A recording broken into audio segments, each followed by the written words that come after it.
ምዕራፍ 25 በዚያን ጊዜ መንግሥተ ሰማያት መብራታቸውን ይዘው ሙሽራውን ሊቀበሉ የወጡ 10 ቆነጃጅትን ትመስላለች። ከእነርሱም 5ቱ ሰነፎች 5ቱም ልባሞች ነበሩ። ሰነፎቹ መብራታቸውን ይዘው ከእነርሱ ጋር ዘይት አልያዙምና፣ ልባሞቹ ግን ከመብራታቸው ጋር በማሰሯቸው ዘይት ያዙ። ሙሽራውን በዘገየ ጊዜ ሁሉ እንቅልፍ እንቅልፍ አላቸውና ተኙ። እኩል ሌሊትም ሲሆን እነሆ ሙሽራው ይመጣል፣ ትቀበሉት ዘንድ ውጡ የሚል ውካታ ሆነ። በዚያን ጊዜ እነዚያ ቆነጃጅት ሁሉ ተነሱና መብራታቸውን አዘጋጁ። ሰነፎቹም ልባሞቹን መብራታችን ሊጠፋብን ነው፣ ከዘይታችሁ ስጡን አሏቸው። ልባሞቹ ግን መልሰው ምናልባት ለእኛና ለእናንተ ባይበቃስ፣ ይልቅስ ወደሚሸጡት ሄዳችሁ ለራሳችሁ ግዙ አሏቸው። ሊገዙም በሄዱ ጊዜ ሙሽራው መጣ፣ ተዘጋጅተው የነበሩትም ከእርሱ ጋር ወደ ሰርግ ገቡ፣ ደጁም ተዘጋ። በኋላም ደግሞ የቀሩቱ ቆነጃጅት መጡና ጌታ ሆይ ጌታ ሆይ ክፈትልን አሉ። እርሱ ግን መልሶ እውነት እላችኋለሁ አላውቃችሁም አለ። ቀኒቱንና ሰዓቲቱን አታውቁምና እንግዲህ ንቁ። ወደ ሌላ አገር የሚሄድ ሰው ባሮቹን ጠርቶ ያለውን ገንዘብ እንደሰጣቸው እንዲሁ ይሆናልና፣ ለእያንዳንዱ እንደ አቅሙ ለአንዱ 5 መክሊት፣ ለአንዱ 2፣ ለአንዱም 1 ሰጠና ወደ ሌላ አገር ወዲያው ሄደ። 5 መክሊትም የተቀበለው ሄዶ ነገደበት፣ ሌላም 5 አተረፈ። እንዲሁም 2 የተቀበለው ሌላ 2 አተረፈ። 1 የተቀበለው ግን ሄዶ ምድርን ቆፈረና የጌታውን ገንዘብ ቀበረ። ከብዙ ዘመንም በኋላ የእነዚያ ባሮች ጌታ መጣና ተቆጣጠራቸው። 5 መክሊት የተቀበለውም ቀረበና ሌላ 5 መክሊት አስረክቦ ጌታ ሆይ 5 መክሊት ሰጥተኸኝ ነበር፣ እነሆ ሌላ 5 መክሊት አተረፍሁበት አለ። ጌታውም መልካም አንተ በጎ ታማኝም ባሪያ፣ በጥቂቱ ታምነሃል፣ በብዙ ሾምሃለሁ፣ ወደ ጌታህ ደስታ ግባ አለው። 2 መክሊትም የተቀበለው ደግሞ ቀርቦ ጌታ ሆይ 2 መክሊት ሰጥተኸኝ ነበር፣ እነሆ ሌላ 2 መክሊት አተረፍሁበት አለ።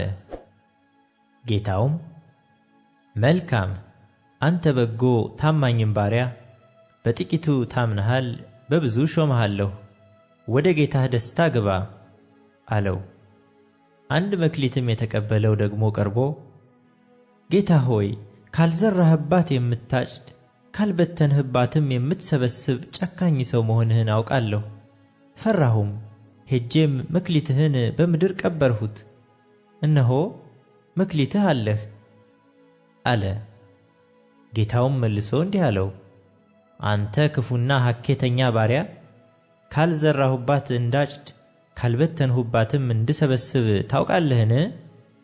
ስለዚህ ገንዘቤን ለለዋጮች አደራ ልትሰጠው በተገባህ ነበር፣ እኔም መጥቼ ያለኝን ከትርፉ ጋር ወስደው ነበር።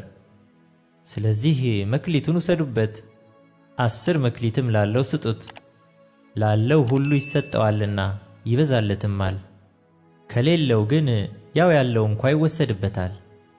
የማይጠቅመውንም ባሪያ በውጭ ወዳለው ጨለማ አውጡት፣ በዚያ ልቅሶና ጥርስ ማፋጨት ይሆናል። የሰው ልጅ በክብሩ በሚመጣበት ጊዜ ከእርሱም ጋር ቅዱሳን መላእክቱ ሁሉ በዚያን ጊዜ በክብሩ ዙፋን ይቀመጣል። አሕዛብም ሁሉ በፊቱ ይሰበሰባሉ። እረኛም በጎቹን ከፍየሎች እንደሚለይ እርስ በርሳቸው ይለያቸዋል። በጎችን በቀኙ ፍየሎችንም በግራው ያቆማቸዋል። ንጉሡም በቀኙ ያሉትን እንዲህ ይላቸዋል፣ እናንተ የአባቴ ቡሩካን ኑ፣ ዓለም ከተፈጠረበት ጊዜ ጀምሮ የተዘጋጀላችሁን መንግሥት ውረሱ። ተርቤ አብልታችሁኛልና፣ ተጠምቼ አጠጥታችሁኛልና፣ እንግዳ ሆኜ ተቀብላችሁኛልና፣ ታርዤ አልብሳችሁኛልና፣ ታምሜ ጠይቃችሁኛልና፣ ታስሬ ወደ እኔ መጥታችኋልና። ጻድቃንም መልሰው ይሉታል፣ ጌታ ሆይ ተርበህ አይተን መቼ ያበላንህስ? ወይስ ተጠምተህ አይተን መቼ ያጠጣንህ? እንግዳ ሆነህስ አይተን መቼ ተቀበልንህ? ወይስ ታርዘህ አይተን መቼ ያለበስንህ? ወይስ ታመህ ወይስ ታስረህ አይተን መቼ ወደ አንተ መጣን? ንጉሡም መልሶ እውነት እላችኋለሁ ከሁሉ ከሚያንሱ ከእነዚህ ወንድሞቼ ለአንዱ እንኳ ስላደረጋችሁት ለእኔ ያደረጋችሁት ይላቸዋል። በዚያን ጊዜ በግራው ያሉትን ደግሞ ይላቸዋል፣ እናንተ ርጉማን ለሰይጣንና ለመላእክቱ ወደ ተዘጋጀ ወደ ዘላለም እሳት ከእኔ ሂዱ። ተርቤ አላበላችሁኝምና፣ ተጠምቼ አላጠጣችሁኝምና፣ እንግዳ ሆኜ አልተቀበላችሁኝምና፣ ታርዤ አላለበሳችሁኝምና፣ ታምሜ ታስሬም አልጠየቃችሁኝምና። እነርሱ ደግሞ ይመልሱና ጌታ ሆይ ተርበህ ወይስ ተጠምተህ ወይስ እንግዳ ሆነህ ወይስ ታርዘህ ወይስ ታመህ ወይስ ታስረህ መቼ አይተን አላገለገልንህም? ይሉታል። ያን ጊዜ እውነት እላችኋለሁ ከሁሉ ከሚያንሱ ከእነዚህ ለአንዱ ስላላደረጋችሁት ለእኔ ደግሞ አላደረጋችሁትም ብሎ ይመልስላቸዋል። እነዚያም ወደ ዘላለም ቅጣት፣ ጻድቃን ግን ወደ ዘላለም ሕይወት ይሄዳሉ።